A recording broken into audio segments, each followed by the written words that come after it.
послание. Радвам се, че се срещнахме. Въпреки, че не говорим един език, без съмнение вие също ще се съгласите, че животът е изпълнен с много проблеми. Затова искам да ви задам един важен въпрос.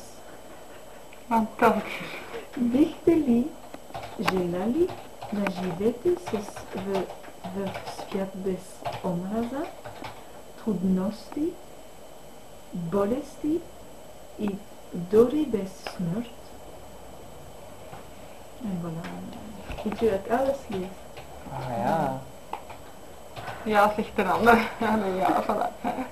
Сигурно ще кажете, разбира се, но това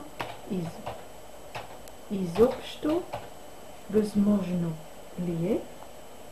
Да, това е напълно възможно. Епоетнивът ли е?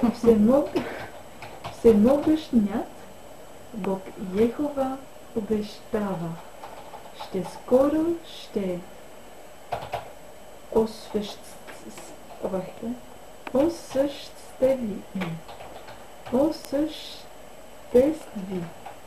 осъществи тези условия.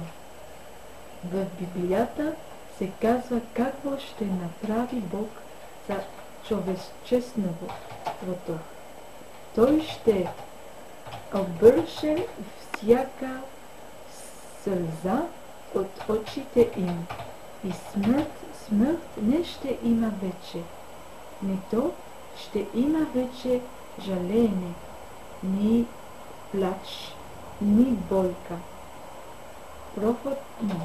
Първото премина. Това са?